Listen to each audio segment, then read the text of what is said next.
इस प्रोसेस पे, इस ब्लॉक पे जो भी डिजिट्स या जो भी नंबर आपको दिख रहा है वो सारा 24 का फैक्टर है, ठीक है। लेकिन उसको हमें, तो आज हम इस वीडियो पे सीखेंगे फैक्टर्स के बारे में। फैक्टर, अगर आपको फैक्टर के बारे में कुछ भी नहीं पता है, आप नया नया सीखना चाहते हैं, तो इस वीडियो को लास्ट तक ध्यान से देखिए, क्योंकि ये वीडियो देखने के बाद में आपको बिल्कुल क्लियर हो जाएगा कि फैक्टर्स कैसे निकालते हैं। तो चलिए वीडियो को स्टार्ट करते हैं। मान लीजिए मुझे 24 का फैक्टर निकालना है, तो वो हम कैसे निकाल देंगे, ठीक है। लेकिन पहले ये जान लेते हैं कि फैक्टर किसको बोलते हैं, फैक्टर कब निकालना होता है, पहले हम वो जान लेते हैं।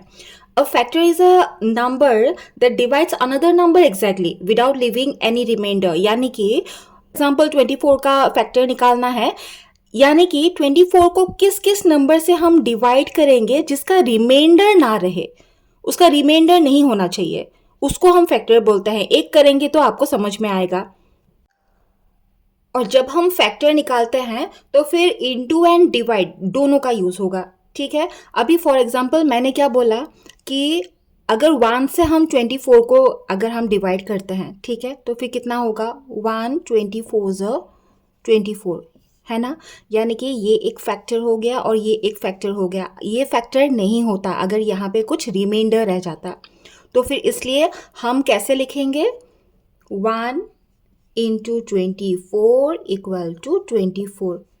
ओके, लास्ट पे फैक्टर्स कैसे आएगा वो हम जान लेंगे। पहले धीरे धीरे चीज़ों को सीखते हैं, ठीक है। तो नेक्स्ट फैक्टर फिर से आएगा, वो हम कैसे निकालेंगे। अभी 1 से तो हमने डिवाइड करके देख लिया, है ना, तो फिर 24 आया। अभी हम 2 से देखते हैं। 2 से अगर 24 को हम डिवाइड करेंगे, 2 1 2, bring down the next number 4, 2 2 4, इसका रिमाइंडर 0 है। यानी कि फैक्टर में हम 2 को ले सकते हैं और 12 को भी ले सकते हैं, ठीक है। तो यहाँ पे हम कैसे लिखेंगे, 2 इंटू 12, 2 है ना, 12, ये 12 इक्वल टू 24। 24 को हमने डिवाइड किया तो ये, यानी कि इन दोनों को एज फैक्टर हम ले सकते हैं। नेक्स्ट हम किससे डिवाइड करेंगे, नेक्स्ट हम डिवाइड करेंगे 3 से, ठीक है, क्योंकि 1 से हमने 2 देख लिया, 2 से हमने देख लिया। अभी हम 3 से हम उसको डिवाइड करके देख लेंगे।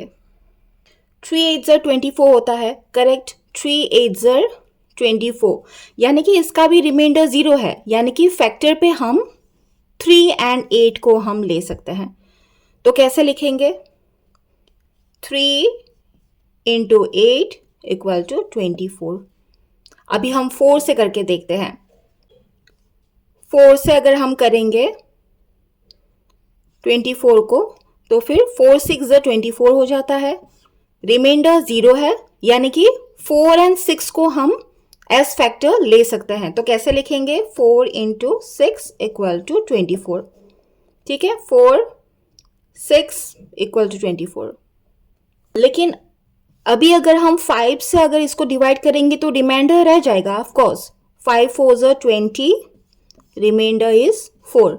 जहां पे रिमाइंडर रह गया, यानी कि आप इसको और इसको 5 एंड 4 को आप एज फैक्टर नहीं ले सकते हैं, क्योंकि जहां पे फैक्टर आएगा वहां पे रिमाइंडर नहीं होगा, 0 होगा। तो यहाँ पे तो रिमाइंडर 4 हो गया, यानी कि इसको आप एज फैक्टर नहीं ले सकते हैं। यहाँ पे एक बहुत बहुत इंपॉर्टेंट चीज़ बताने वाली हूँ, बहुत ध्यान से सुनिएगा, क्योंकि यहाँ पे स्टूडेंट्स बहुत ज़्यादा गलती करते हैं या फिर कंफ्यूजन में आ जाता है कि हम जो ये सब फैक्टर्स निकाल जो रहे हैं वो कहाँ तक निकालना है या फिर कहाँ तक करना है, कितना हम करते जाए, ठीक है। अभी इसका आंसर ये है कि अगर जब आप देखिएगा कि नंबर्स, ये जो नंबर्स है अगर ये रिपीट हो रहा है, यानी कि आपको फैक्टर्स करना बंद कर देना चाहिए, फैक्टर्स निकालना बंद कर देना चाहिए। वो कैसे, अभी जान लेते हैं। अभी हमने 5 से करके देख लिया, ठीक है। अगर हम 6 से इसको करेंगे, 6 से अगर करेंगे तो 6 4 24, इसका रिमाइंडर 0 है, यानी कि 6 एंड 4 को हम एज फैक्टर ले सकते हैं। लेकिन हमें लेने की जरूरत नहीं है, क्योंकि एक बार ही तो हमने यहाँ पे आ गया ना, 4 एंड 6 एक बार तो हमने लिख लिया, यानी कि इसको रिपीट करने की ज़रूरत नहीं है। जैसे ही आप देखेंगे कि चीज़ें रिपीट हो रही हैं, वहाँ पे आपको फैक्टर्स का करना बंद कर देना है, फैक्टर्स को कंटिन्यू नहीं करना है, ठीक है। अभी यहाँ पे ये क्वेश्चन आएगा कि कौन सा अभी फैक्टर्स है। ये तो प्रोसेस मैंने आपको दिखाया, अभी फैक्टर्स कौन सा है वो जान लेते हैं। जब ये सारा प्रोसेसिंग हो जाए तो उसके बाद में हम 24 का फैक्टर लिखेंगे। अभी हम लिखेंगे आंसर, ओके, 24 का फैक्टर लिखेंगे। तो इस प्रोसेस पे इस ब्लॉक पे जो भी डिजिट्स या जो भी नंबर आपको दिख रहा है वो सारा 24 का फैक्टर है, ठीक है। लेकिन उसको हमें असेंडिंग ऑर्डर में लिखना है, यानी कि छोटे से बड़े नंबर तक हमें लेके जाना है। फॉर एग्जाम्पल यहाँ पे अभी 1 है, तो 24 का जो फर्स्ट फैक्टर नंबर आएगा वो है 1।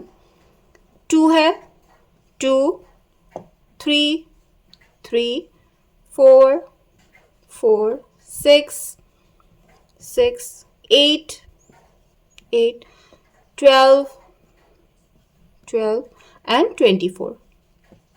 तो हमारा फाइनल आंसर ये है कि 24 का ये सारा 24 का फैक्टर्स है। अगर आपको फैक्टर्स सच में समझ में आया और वीडियो हेल्पफुल लगा तो लाइक कमेंट ज़रूर कीजिएगा और चैनल को सब्सक्राइब ज़रूर कीजिएगा ताकि मेरा अपकमिंग वीडियो आपको मिलता रहे। और ज़रूर बताइएगा ये कमेंट पे कि और किस तरह का मैथ्स आप मुझसे पढ़ना चाहते हैं।